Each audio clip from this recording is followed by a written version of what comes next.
All right, I would like to invite everyone to stand up because then y- um, I need you to, you know, give me your good energy and positive energy.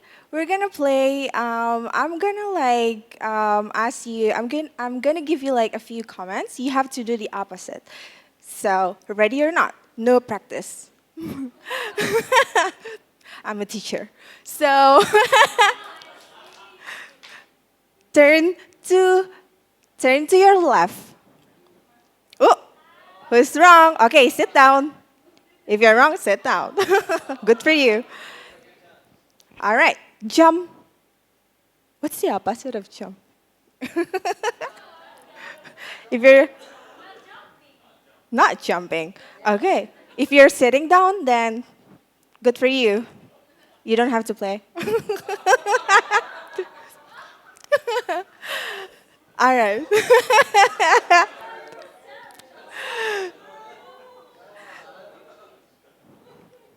All right. Smile. You were smiling. Some of you were laughing and smiling, so please sit down. No? All right. All right. Step to your right. Step to your left. Left, right, and left. All right. Still standing.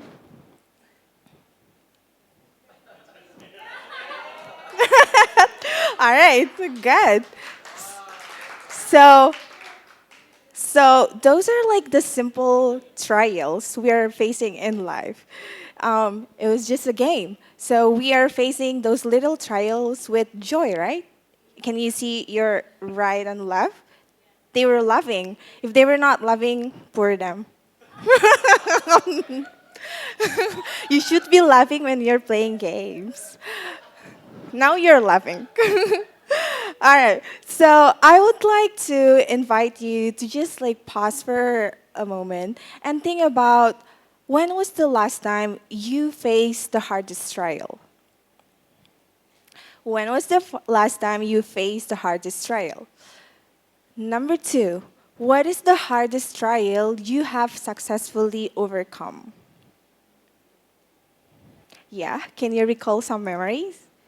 Good. All right.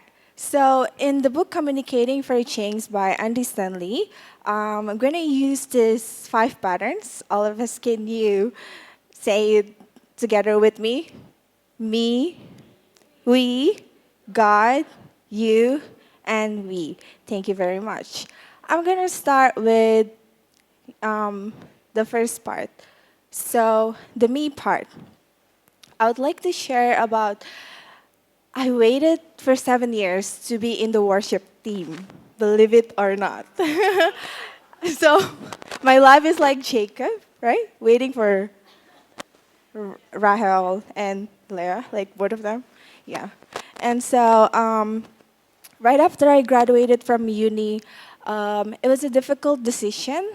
Um, it was a difficult destiny, I would say, because I did not choose to be sent to Makassar for my teaching contract.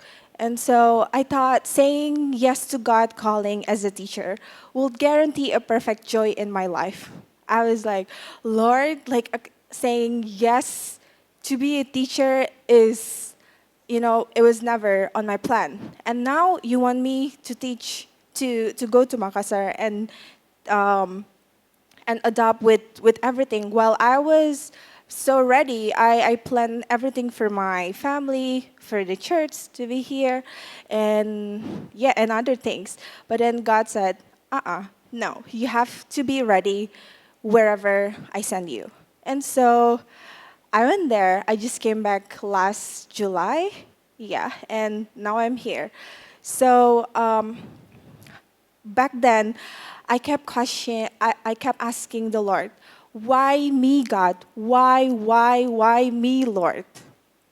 And so um, it was I think it was like the second year of teaching that I started saying yes to be placed in Makassar. Um, and I started enjoying both the joy and pain in teaching. If you're a teacher, if you're a preacher, you know what I'm talking about. If you're a mom, of course, you know exactly what I'm talking about. And so I realized that there are two things. First one, um, I had to connect with God to understand like the bigger picture, and then second, of course, I had to listen to Him. So also, it's written on Romans 8 verse 28. If God brings you to it, He will bring you through it. So I do have some takeaways from the podcast episode we listened to, organized by the Carey Leadership Podcast on Spotify. As a guest speaker, Erwin McManus explained, we are called to understand that communication is connection, and a great communicator must be a great listener. So I'm very sure if I don't have a personal relationship connection with the Lord, I wouldn't listen to Him. And so that's the me part. And second is the we. I would like to invite everyone to, think about how Abraham waited for 25 years for Isaac to be born. Have you waited for that long for something, for your work, for your special someone? Good for you. And for your job, for family, for anything. So if you were in Abraham's shoes, what would you do? Would you waited for something big and then it's there, it's on your hand. And one day God said, you have to give it to me. And yeah, he had a great faith, and then Abraham believed God, and it was accounted to him for righteousness. And so, what you do what Abraham did? The next part is God. God gives back the similarities of Isaac and Jesus. There are three things: miraculous birth, because Abraham was 100 years old and Sarah was 90, and then and also we all know the story of how Jesus born.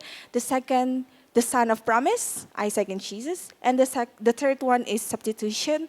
Isaac is out of a sudden you see the lamb or the sheep, there as a substitution for Isaac. And then, as we know, we are all safe because Jesus died for us at the cross. And so, back then the characters were three: God, Abraham, and Isaac. And now we have God, Jesus, and us. Isn't it amazing? We're part of the story. Number 4 is you. I would like to again invite everyone to think about these questions. You have your loved ones, you have your support system, you have your wealth, savings, insurance, stocks, and then the third one, you have your gifts, talents, and professions. Think about these questions. Have you ever received a gift that He is asking you to release back to Him? Are you willing for God to be in control of timing as you use His gift? And the third one, it will be painful a lot. But will you grow bitter toward God? And the last part would be the we. Actually, I have this wonderful video which I'm going to share later in our group chat. And so to end the message, I would like to remind all of us to think about if we are being faithful, if we can answer these questions faithfully, then there would be restoration, vulnerable community. You are not alone, we not me, and then we're gonna be selfless community, just like what our church believes. And so the takeaways would be the Lord who takes, the Lord gives and takes, the Lord provides, the Lord blesses us when we obey. Now the challenge. Why me, God? Instead of saying, why me, God, let's switch the question. What can I learn from this life's hardest trial, Lord? That's it from me. God bless you.